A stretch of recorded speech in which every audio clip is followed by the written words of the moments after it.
Hello, and welcome to another edition of Your Therapist Needs Therapy podcast, where two mental health professionals talk about their mental health journeys and how they navigate mental wellness while working in the mental health field. Wow. I'm your host, Jeremy Schumacher, licensed marriage family therapist, and I have a guest this week. It's not just me complaining about things. I'm so excited to have a returning guest. We had to double check. It's been over a year since this person has been on. I am joined once again by owner of Firefly Counseling, Tracy Keller.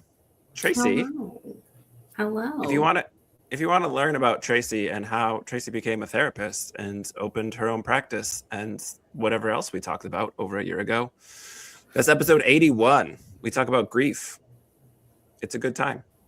I love that. Tracy, it's since 2024 when we last recorded. Nothing important has happened between now and then.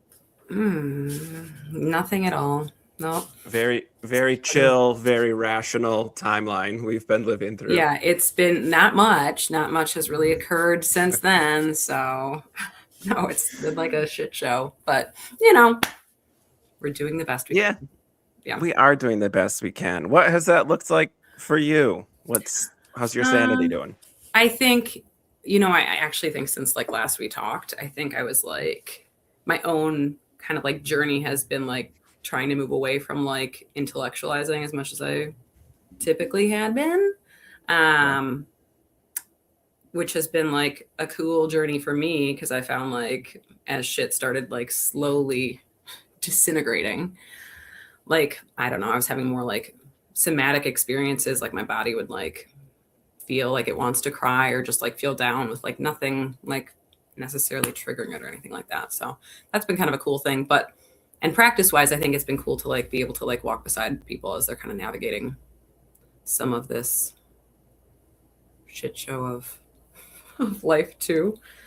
Yeah. So, that's been fine. I don't know. Trucking away, doing some cool community stuff, but that's about it. Yeah, which we will talk about. Firefly Counseling, technically TOSA for the locals. Not important for the not locals. You don't need to know all TOSA. Not at all. With Polly Sackett. Yes. Yeah. Polly is great. Polly's also been on the podcast. If I was a better podcast host, I would have looked up when I had Polly on too. But private practice, grooving. Connect with people. Yeah. We work with mostly our focus is kind of trauma and grief in general, and we each have our kind of own pockets of things that we do. So I really do like a lot of women's health, like EMDR, with a whole slew of other trauma modalities that we kind of just weave together. Grief, I'm also certified in like perinatal, so like work a lot with like reproductive trauma. And then Polly is amazing within like working with couples. And then she's also certified in grief, and then also has really like great experience working with like people who have a loved one who has substance abuse, and just helping people navigate that. So she's pretty cool. We dig her. Yeah.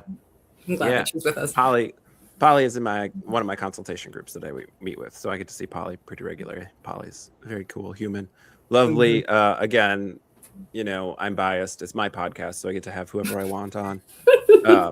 But I like connecting with private practice owners who are like, it's the bee's knees. Like I can't imagine going back and working in an agency setting or for a 60-40 split or whatever it was as an independent contractor when I should have been an employee. Like I just love having my own place, and I love getting to connect with people who've been open for a while and like, just grooving. Yeah. And I think it's so cool to like, at least within like our network, just finding people who are like actual like people and not like owned by like their therapist like persona, which is cool. It's a good vibe we've got going on in southeastern Wisconsin. It's interesting. I talk about this a lot because when I was in larger practices, I was less well connected than I am now.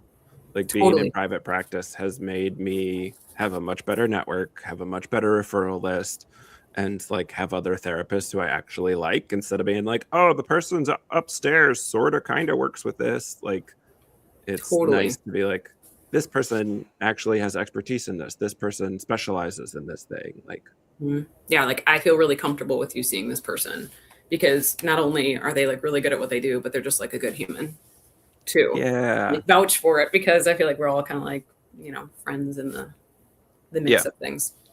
Yeah. I think you see a different lens of perinatal mental health than I do. I'm not a specialist at all. I claim no Mm-hmm. specialty in that. But as a couples therapist, a marriage therapist, I do see a lot of couples who are in the baby heaven stage of their relationship. And I found working with young parents of young children, not necessarily young parents of the toddler and underage, to be really grounding through like the poly crisis we're living through of authoritarian regime and climate change and however many wars we're at. Like people are still having babies and like babies still need all your attention, and like here's their developmental markers and here's all the things we're trying to do to make sure they're safe and secure. Yeah. And I don't know if you can relate to this at all, because again, working with grief and probably some of the trauma more than I am, but seeing people have babies has just been like really grounding for me in a very unexpected way. I never thought that was what would keep me sort of sane. Yeah. Well, and I think, you know, the thing that comes in my office all the time is like the dichotomy of like the like stressors of like your kid screaming that they hate you, or like my kid today, like saying that we had to like, I don't know, she didn't want to come out of the car, but she wanted to come in the car. And I don't even know what happened. Right. Like I use the example of like peeling a banana. Like that's like a big deal. Versus like systems that are just collapsing and failing around us. You know, like those two things, like, I don't know, existing at the same time. And then also parents kind of being like, what the hell? What the hell are we doing?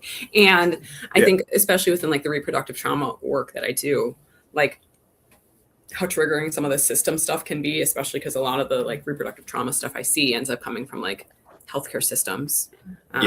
Right. And that kind of thing. So yeah, it's wild, but it is cool to be able to kind of like have different like lenses, I guess, that therapy's been doing. Yeah. And then like, I don't know, it sounds cliche, but I think that's why it's very grounding for me of like life goes on. Like, again, just sort of like people coming in with their babies and then their babies are getting bigger and then they need a babysitter to come to therapy because they don't want to bring their tiny little tornado into the office. And like, you know, it's just like, yeah.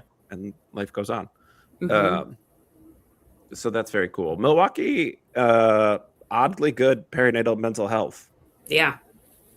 There's like we have a whole like network collab group now too, just of reproductive trauma. But there's like just the perinatal providers around are phenomenal.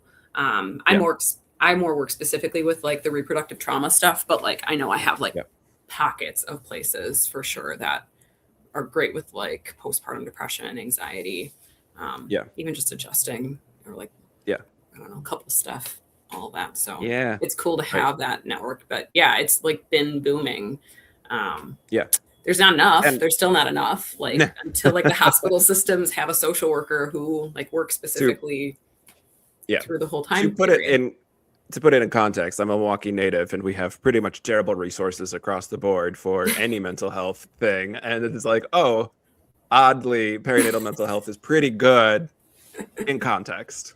We care about our women. We care about our birthing people. We care. I guess. We care about babies. We care about new moms. Yeah, it's lovely, I think. Milwaukee Diaper Mission, Mom's Mental Health Initiative. Like we have these nonprofits that provide resources, and then a pretty wide network of therapists who work in those areas too. Yeah. Because people really cool. keep having babies, you know. They keep doing it. Apparently. World ending isn't enough to not stopping people from making babies. No, they're doing it. We got to change the world somehow. Next generation. The next generation. So you had emailed me, you had emailed not just me, lots of people, spreading the word about some of the community resources you're offering. And I was like, hey, let's chat about it. Come on the podcast and talk. So let's talk about not just your therapy and your practice and the cool Yeah. things you and Polly do, but let's talk about some of the groups that you've got Yeah. ongoing and coming up. Yeah, totally. So, one of the things that has been really like important to me, especially as like an out of network provider, is to have like free resources or like easier to access resources. Just because like I'm one person, I really like to get a ton of like knowledge and like be up to date on research and I don't know, honing all my skills and whatnot. But I also know that being out of network, there's a cost with that, and I don't want that just to be limited to the people who can like afford Right. care. So I've always kind of been really passionate about like if there's a workshop series, if there's a nonprofit I can kind of work with, if there's something I can offer for free that I do. So I know I've done like a workshop with the Mom's Mental Health Initiative and the Little Village Play Cafe before. And that was like a really cheap workshop that people could like make a donation. But we also had like scholarships that were just free. Most recently, me and Dr. Jamie Camphouse from Tosa Psych have paired up at Curiosity Corner here in Wauwatosa, which is a preschool, for a Raising Little Humans workshop. So I think we've had 1, 2, 3, 4, 5, 6, 7. It's like a 7-part workshop series. It's completely free to the public and open to the public. We have childcare. It's like as easy to access as it can be for families with little kids, trying to kind of get rid of some of those barriers. So we have like one workshop a month where we talk about a different topic. So we're actually kind of coming towards the end because the school year is kind of whittling down. So we have 2 left. The next one, Dr. Jamie is going to be doing, it's on April 16th, and it's supporting all kinds of brains, sensory needs, emotional regulation, and advocacy. And then the last one is going to be May 13th, and that one is a summer survival guide that me and Polly are actually going to tag team that one together. Cool. So, and it's cool. It's kind of geared towards preschool parents because we know that's the population that's right there. But I think it's great for any like people who are about to have kids or people who are like in the early stages of parenthood, and like especially like the last 2 that are coming up, they're really good for anyone who has kids or interact or interface with kids. We have caregivers come to it, grandparents coming to it, parents, like it's a good mix of like anyone. So it's and the other thing is too, since it's a free workshop, all the past ones I offer on my website for free. So if you go to Firefly Counseling, mke.com under resources, I think your podcasts are listed on there. We have like all the past workshops that we've offered for free. So all the Raising Little Humans workshop series is on there. Me and Polly did like a summer live Instagram, Facebook-y thing. I don't know technology, but we did it. Where we just like, kind of like riffed on different like mental health topics. All of that is posted for free on my website too. So just trying to get more resources out there. So that's kind of the free stuff we're doing right now. The other thing that let's dig in. Because I understand technology to a degree that I pay someone to do it for me. But it's a podcast, so we got to fill some time, right? First of all, shout out to Jamie. I've been trying to get her on the podcast. She's a busy human, and so busy. It hasn't happened yet, but at some point, she's amazing. Future listener, Dr. Jamie Camphouse will be on the podcast. It's going to be great. It's going to be a great one. It's going to be a gold star. Must listen. Stay tuned. They had an open house and I messed with a lot of things in their office. So maybe that's why she's not on my podcast yet. No, I actually think she's just busy. I think she appreciates your brain. But again, like I love this collaboration, not just because Jamie's great and you're great, but because like it's not competitive. We're not fighting for clients. Jamie's at Tosa Psych, which is a totally different practice than yours. And like there's not overlap. And the 2 of you share this passion, share this knowledge base that you want to give back to the community. You want to provide something accessible to people. And so that collaboration, it is a collaboration as opposed to a competition. And I feel like, again, under insurance, the for-profit mental health care system doesn't train us to do it that way. We sort of have to learn how to make these connections and do these collaborations on our own. Yeah. Well, and it just makes sense. It's good client care. Like I can't see everyone. You can't see everyone, you know, and to find people who mesh with you, who think about therapy in similar ways, but like who will like gently challenge too. I think that's such a cool dynamic. And like, I know like our practice and Tosa Psych, we're both, I don't know how many blocks away. I don't know. We're within the same kind of like East Tosa area. And or maybe they're West Tosa. I don't know where they're. They're like mid Tosa. Tosa's not that big. Tosa people are it's just not very big. I could walk there if I needed to. But like it's been really cool to just like get to network with them. They're all psychologists there. They're all super passionate about what they do. And they're all just like cool to hang out with. Like I went the other week just to like body double with Jamie, which didn't work because ultimately everyone who worked there just came in and we all just hung out for 2 hours. And then I was like, okay, I actually need to leave because I actually need to get some work done. But like, it's so cool just to have that relationship. And like Jamie's kid also goes to the same preschool as my kid. So we've had like play dates and it's just cool to have like those relationships outside too. I know one of the other big practices, like Forward Healing with Lily, Lily Rice, she's awesome. We've hung out a couple of times outside in the real world too. Previous guest on the podcast, she's Lily so Rice. Great. Yes. Like there's so many, I could just list off like a ton of like therapists who are also friends at this point. And it is that like I want them to be successful. I want them to be happy and see the clients that they are like super specialized in. And I trust them because I feel like I know them personally. So none of us are running out of clients. There's more clients than therapists. Like it doesn't need to be competitive. How do you and Jamie come up with the idea for this Raising Little Humans group? So honestly, I feel I kind of got like pulled into it. So like my background originally. The hot gossip on your therapist needs therapy. So my background originally was working with kids and teens. Like I had like the specialization from Marquette. And my early experience was with kids and teens. I still work with teens, but not as much kids now.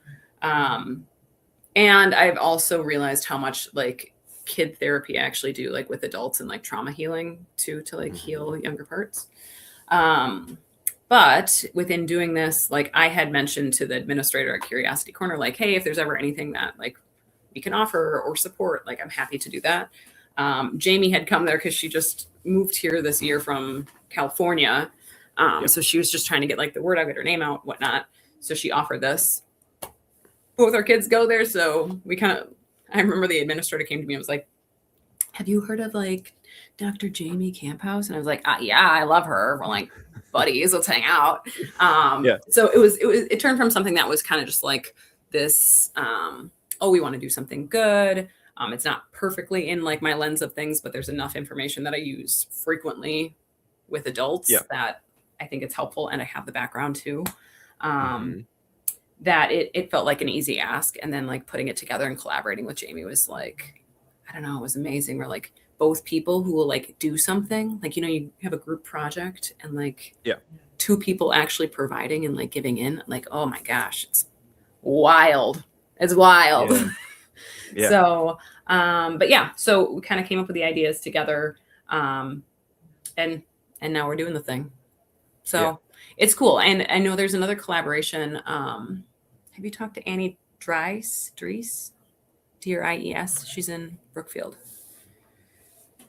I don't know that I have. Okay. She's cool. She does like more eating disorder stuff, but works with like moms too. Like that's an area she's really trying to like grow awareness and her presence in is just like body dysmorphia and like after post-pregnancy, all of that, just like what happens to your body as you have a kid, because that is kind of a mind fuck. So we're actually she like pulled me into a workshop series that they're going to do this summer that has like a dietitian and her doing a workshop and then me on like the mental health and like the stuff that you don't actually like, no one talks about the feelings that go with like parenthood and pregnancy. So like, I feel like it's cool kind of getting pulled into some of these things. I'm like in the season of saying yes. And I also need to be in the season of like not driving myself into too much stuff. Right. Because we have a whole other group to talk about. Because you see what happens when I do. Well, and I think, again, I mean, it's nice you have poly, but like when you own your own practice, it's really easy to sort of be on an island and feel siloed off from everybody. Totally. And so these collaborations are really nice. And there's like a give and take to speaking or doing a workshop when someone invites you, that like for most of us, I don't want to speak for all therapists, but for a lot of us, that's not a ton of extra work. We already know the content. It's Yeah. just like, if somebody wants me to speak, yes, obviously, like I Yeah. miss teaching. I was a college instructor for a while. Like, I like that part. It's part of what Totally. we do in therapy. It's just a different sort of platform to be in a workshop space versus like running a 8 or however many week group is a lot more labor intensive to do that all yourself, versus when you get these opportunities to collaborate and you're only doing a session or two. Yeah. It's a lot easier to sort of fit this stuff in and be like willing to say yes without it being this huge hit on your time and energy. Yeah, I love it. I love originally I thought that I was gonna like finish my career in like academia. And I think if I can just like, I'm totally scratching that itch just by doing some of these things, these opportunities that kind of come my way. And it feels a good way to like be asked and to be respected in that way. I love it. I love it. Yeah. I don't always say, but I often say coaching, teaching, and therapy are the same skill set, just in a different context. And so, yeah, that's really lovely. You segued earlier, and I am not a good enough host to do that. It was unintentional. You brought up healing your younger self, and that's the new group. That's the one that's kicking off soon. Yeah. So I don't know. I'm trying to think of where the idea originally came from. I think in my mind, I've been like teetering with like, I don't know if you can speak to this too for you, but I feel like as I've like gone in my career, I feel like I keep picking up these like interest areas and skill sets and all of this, and like trying to like weave it together in something that's cohesive and makes sense. We're just both later in life diagnosed ADHDers, so that's all that is, right? And I think within that, there's the piece of like being able to recognize like, I don't know, what I'm actually doing right in my practice right now, which is really, with my trainings in trauma, right? We have like EMDR, we have like a little bit of brain spotting, we have like IFS, we have like CPT. There's all these different modalities and they're all speaking the same language.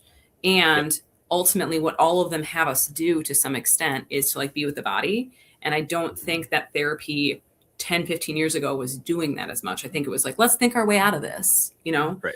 So like I said, as a recovering like intellectualizer, somebody who like, oh, I can solve all my problems by changing my thoughts, which is like a little baloney, right? I've really I've found some space for myself to like play with EMDR for myself, like do some somatic work, which is like way more woo than I fully understand what the hell we're doing, but it works, And also I think the other piece that I've really leaned in towards as well is just kind of like acceptance of where things are at. Because I think we can waste a ton of energy trying to like make anxiety go away or like not be angry or whatever, as opposed to just leaning into like, it is, and it makes sense that it is. And that's okay. Well, and I talked about this recently in the polyvagal episode, after that research came out, and like, I will regularly complain about IFS, not because I don't think it helps people, but because I think Richard Schwartz is really weird and like thinks people get possessed by demons. And I think we should call that out, right?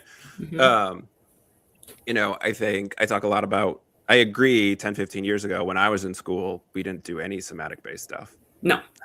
Fellow Marquette person. Right. It was all evidence-based practice. And I had come from Minnesota, which is a much bigger research institution. So Marquette's evidence-based practice seemed really sad compared to this big research institution. But that's not what we do in the room predominantly. Right. And so you're in this space with another person, and that physical space, that body component does matter. And so I think, body keeps the score, changed a lot of the trajectory of our field. And I'll also call out Bessel van der Kolk's poor management style. He's a bit of an ass in real life. And again, like, there are pieces. I think what you're speaking to is like, we're pulling these pieces. We're not dogmatic in every therapist should learn this modality because it works all the time. It's when you've been in therapy for long enough, you realize there isn't a modality that works for everybody. This is part of our work is being skilled in knowing which modality to use, in being able to pull from multiple techniques and different practices to help our client wherever they're at.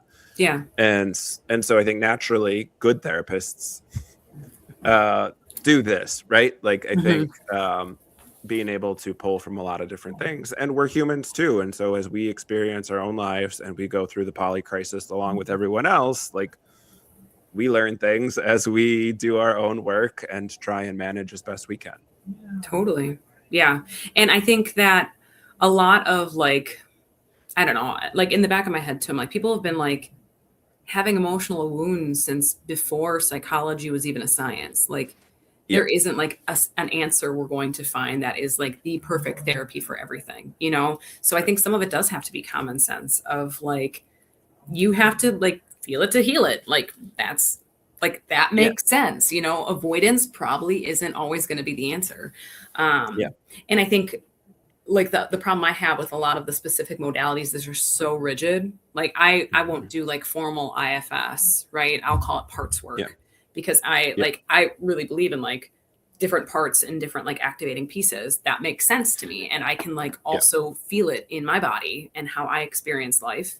And I think it's a useful tool for people to do some of like, I don't know, that like personalization of some of different states that they have to really get to know themselves and what they need. Because I don't think we were like, especially like the millennial generation, like we were not taught to do that. No. Longtime listeners know my take on IFS is just it's narrative therapy for people who are bad at coming up with their own metaphors.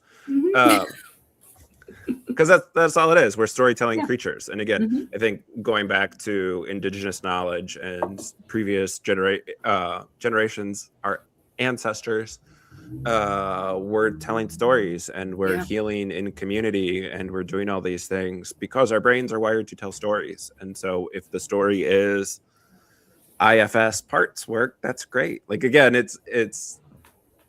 I'm critical of the systems that make money off of educating people and helping them heal more than I'm 100%. Critical of the healing process. For sure. So if that works, great, awesome, love that, because our brain likes to tell stories.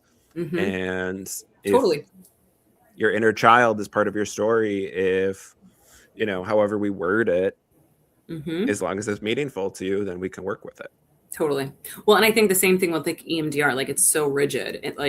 It doesn't actually like necessarily serve the brain if we go through like all like 8 phases of EMDR, right? Like we're not geared to do that. That's not like, that is to meet the need of a dissertation, not necessarily meet the need of clients, you know? That's to meet a need in like, we need 2 scales in there to like give it the evidence-based piece of it. Not necessarily to speak to healing, you know? And like when I am like sitting in like a brain spotting thing, it's like, okay, well, what are we doing in all of these things is we're sitting in the feeling and allowing that feeling to like, to be understood, to have space, to offer comfort, to see it, to validate, you know, that's all we're doing in all of these spaces. And because neither of us are anti-science, to clarify, like the research continues to show what matters in the therapeutic healing space is the therapeutic relationship.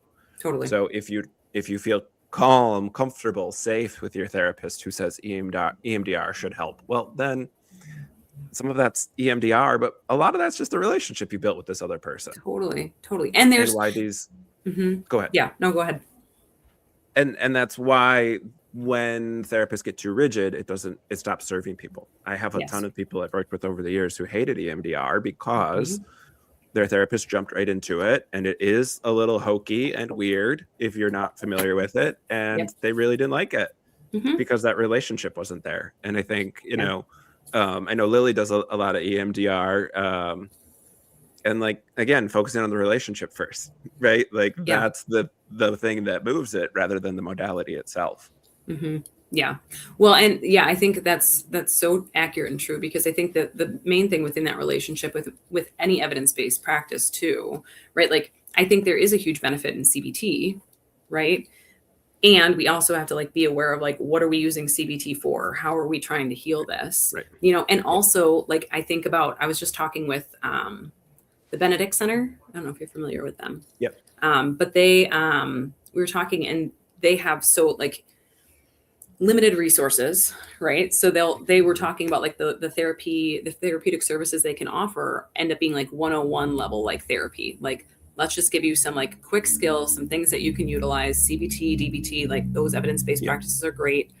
And then like we've been talking about like how can we like have some sort of partnership so that there's like referral spaces for people who are really like want to go to the next level of therapy or need that extra resource or that extra time. So well, and you know, part of my healing, part of my journey, adding the religious trauma specialty, but then I got trained in working with psychedelics because so many of my clients were interested in it. And again, it's the same. I'm not over the moon about like everybody should do psychedelics and it works great. It's a tool, right? It works really great for some people. But again, I like those types of things. I do a lot of DBT in my work as basic emotional regulation and distress tolerance. Like again, as you mentioned earlier, like we're not the only generation who didn't learn that stuff. So I think starting there, but then having something that helps to move it to the next level for people who want is really helpful. I like something like psychedelics because again, looking at less of the Western knowledge and moving into a more like two-eyed seeing space where we're trying to honor indigenous practices and things people are doing forever. Like plant-based medicine has been around for a long time. Does it mean I'm anti-vaccine? No, like go get your vaccines. And there's this thing that grows that helps people in various ways if we can put the right context around it. And so I think, again, as you mentioned, and we're highlighting here, like the growth we continue to do as therapists only, you know, serves to benefit our clients because we share that what we are learning too. Totally. Well, and I know like I'm also speaking from a context, like a lot of my client caseload are people who have been in therapy for 10 years and haven't felt the progress, you know? So like they've been CBT'd to the max, you know, at this point it's like, I don't know, unraveling, right? If I'm using the knitting example from before, like unraveling some of that intellectualized place and kind of just making it like creating a safe space for people to be in their bodies, you know? Right. So I think that's why I think all of this is like so nuanced because like I may be speaking to like a specific clientele, you may be speaking to a specific clientele, but that's why like really finding that fit in therapist is like so valuable. Yeah. And it's hard to heal when there's so many ongoing traumas. Oh my gosh. Yes. Right. Like I didn't have this frame of reference when I started doing therapy years ago, but like now it's like, well, I'm not necessarily interested in managing for someone to like be able to go back to work or just to be able to like participate. Like it is sitting in some of the discomfort and it is letting our body exist the way it wants to in fucked up times, like to be happy and healthy and whole when the world's on fire in so many different ways, like I don't think is natural. Yeah. Like it doesn't make sense. That's not something we were taught in school. That's not something we learned. That's something we learned by being humans ourselves first, and then having to learn how to do our own work, and then trying to help people in their journeys. Not that we're know-it-alls, but we know something further along in the process than some people. Again, like I start with just like basic emotional tolerance, distress tolerance for a lot of my clients, because it's like, if we can't even do that stuff, then we don't know what we're feeling. We don't know what our body's doing. So we talked around your group, but I feel like you didn't. We'll segue into explain it. So I think even kind of what you were like just talking about, I'll segue for us, right? Of like sitting in distress tolerance. Like I have this group that I'm getting rolling. It's reparenting your inner child. Because I think there's a lot of examples that I know I have, even just from parenting my own kids, of like moments that I'm showing up differently than how I was shown up for. And that doesn't necessarily mean that like my parents were bad, right? But the education, the parenting knowledge hasn't always been there. I know financial resources weren't necessarily there. There were a lot of barriers to why I didn't get that. And there's some privilege that I have now in being able to have that reflection and go back. Especially for my kids, that would be kind of like my why within this. But I think there's a lot of people who may not even have children who are having like really intense reactions, right? Or really intense emotional things kind of coming up, relational kind of challenges, all these different pieces. And a lot of it, you know, I will call like as like activated parts, a child part that maybe didn't get the skills, support, nurturing, compassion that it needed. Maybe it was told, you know, that that's not okay to feel, right? Maybe there's shame and guilt around it. Maybe there is minimizing. Oh, that feeling doesn't matter. You're okay, right? So like those kinds of experiences, I think, live in the body, and like at a time will be kind of like called up to the forefront and need some attention and healing. And I don't think that there's a lot of spaces to do that or to name that or to allow for that. So I wanted to put together something because I was reflecting on what am I actually doing here. And really I'm like helping people like reparent and like find compassion and nurturing, you know? So that's kind of where how I kind of tied all of my experiences together into this group. So that's what I'm hoping to do here. Yeah. And that starts in... So I'm hoping to start mid-April. Right now I have a form that can be completed that again is on the website under like the group events tabby thing.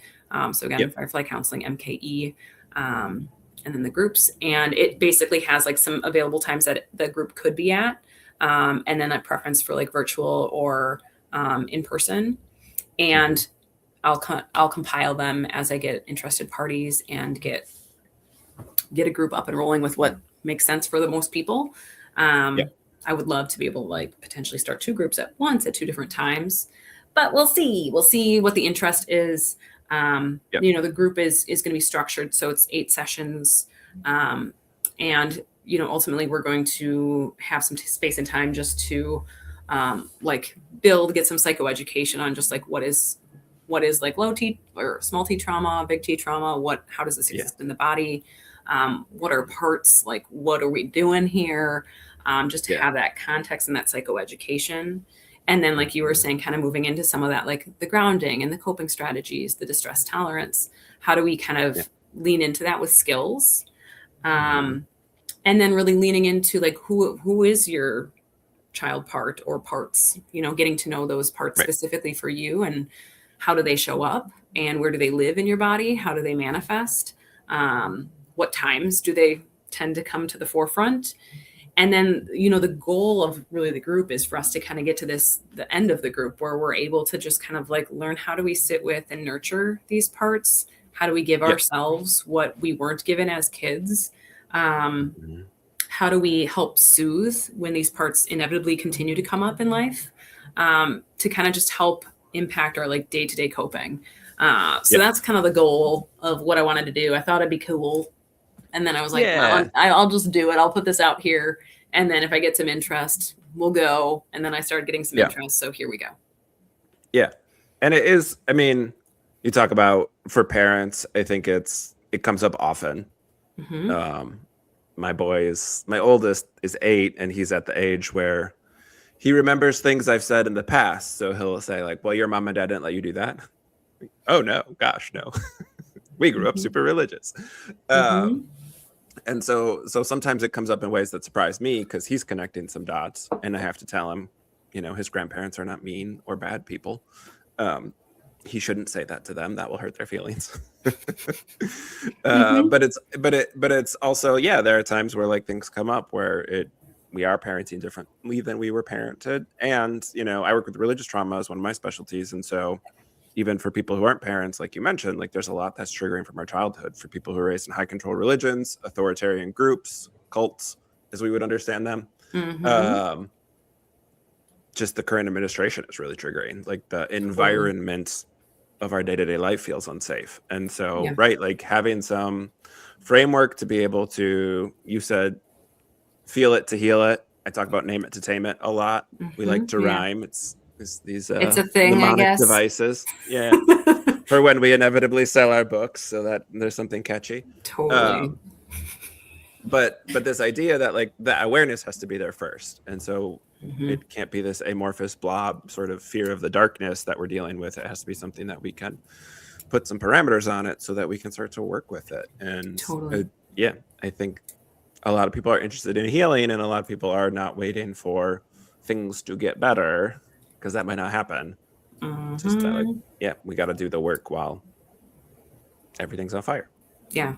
Well, and I think this offers kind of like a timestamp piece, right? Like time to be carved out, 8 weeks. You know, it's not a huge time commitment, you know. Yeah.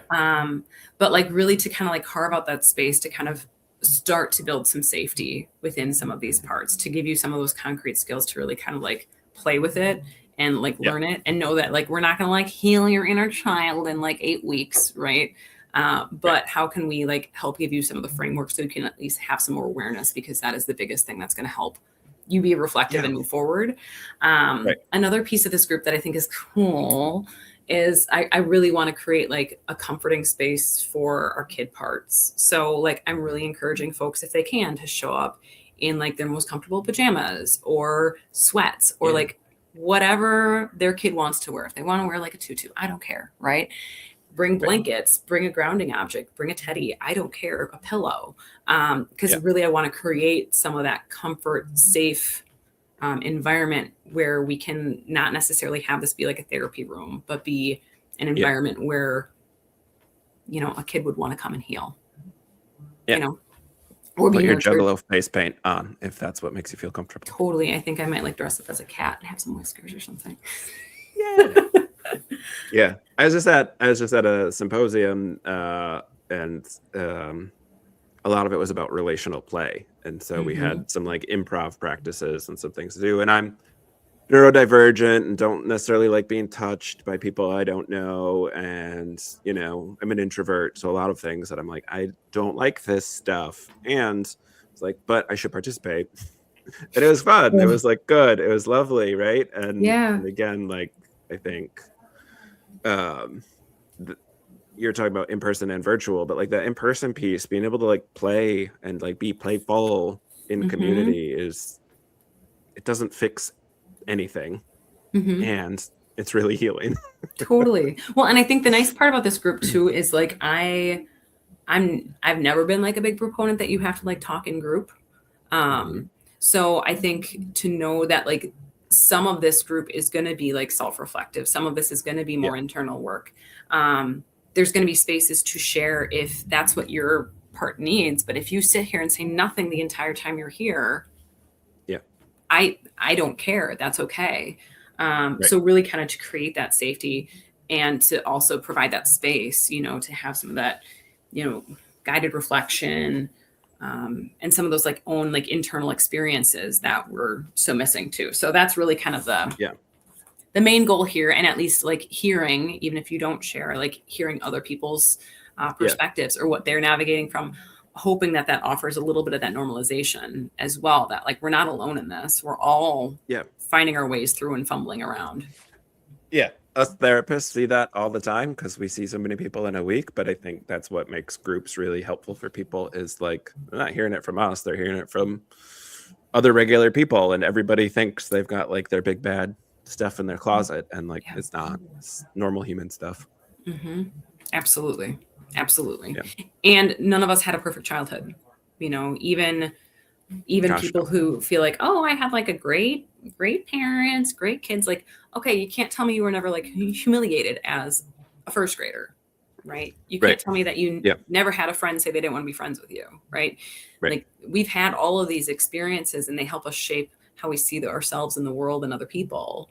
And to really to be able to like spend time with those parts and help them heal and recover, I think, I don't know, is my small way that I'm helping to like heal the world. Yay. Well, and you know, and like again, there are parts of parts work that I get a little like eye rolly about, and like it's where a lot of brain development happens, and we're imprinting, and like how many planets are there is the example I always use. Like those of us who were taught 9 when we were 8 or 9 years old, that's locked in forever, even if we know the right answer now. Some throws me off every time I see us the solar system. Don't know. But some of that stuff you learn at that age, some of that stuff that we're experiencing is imprinted in a different way because of our brain development. It's not Mm-hmm. Freudian, let's go back to your childhood. It's Yeah. like, oh, because some of that stuff sticks differently. Yeah. Well, and I think the other piece of that too, kind of in an offshoot, is some of the stuff is implicit trauma. So if you didn't get the caring and nurturing that you needed when you were 1 or 2, you don't have language for that, right? But like your body may have a response, or it may feel a certain way within attachments and different kinds of attachments that you have with caregivers, or with romantic partners, or with your own kids, or all of these things. Or they may react like if you have a need that's not being met, right? You may feel like I have this huge emotional response. I don't know what the hell's going on. And that's okay. And providing space for that too, of like, we don't always have to like understand everything that's going on. I know, like when I'm doing my somatic work, I don't freaking know half the time what's happening. And I can still hold space for it and offer compassion and like gratitude that it's like trying to do something to be helpful and productive. And also validate where we are in this present place and time. So and I love too, just, you know, this is why I have the podcast. This is why I put so much content out for free, because like, as a private practice owner who doesn't take insurance, like there is space, there is opportunity. I don't think everybody needs to run groups. I don't think everybody needs to have a podcast, but I think it's important to be able to reach people in a way that maybe they can't afford to work with us one-on-one. And more people listen to my podcast every week than I see in my office. More people see me on YouTube than I could ever see over the course of my career. Like, it's not therapy, and I want people to have access to good resources. I'd rather people watch my YouTube than listen to Joe Rogan. So, well, and I think if people hear like a nugget from one of your podcasts, and then that opens their minds to like learning something about that, or finding a therapist of their own with that, like how impactful that is. Because I know, at least in the therapy world, like I don't know what I don't know, right? I'm always learning new stuff, and every time it hits me upside the head, I'm like, oh shit, well, that changes things, right? So to be able to just have that opportunity to like put that out there and make people think about something, I think is really cool. I'm glad you offer this weekly. That's so well, and I think again, the ethical piece is like people who we know not everybody can afford to see us, and there's still ways to share and put out good stuff, even if it's a blog, even if it's whatever, like totally helping people looks a lot of different ways. Well, and I'm so glad that, especially within like our networks that we have, right, that there are different venues and options like this. Like I just threw that out to be like, hey, let people know this is a thing. And then, oh yeah, right, you have a podcast. Let's do it. So it's cool. All right, so you've plugged it, but let's plug the pluggables one more time. Yes. Okay, website, social media. Where do people find you? So you can find me. The website's Firefly Counseling MKE.com. And on there, the resource page has a ton of free resources out there, things that I've recorded before, workshops that we've done that we put out for free. So they're all up there, viewable at any point in time. Instagram and Facebook handles are Firefly Counseling MKE as well. We put a lot of content on there as much as we can. And then group is going to be Reparent Your Inner Child.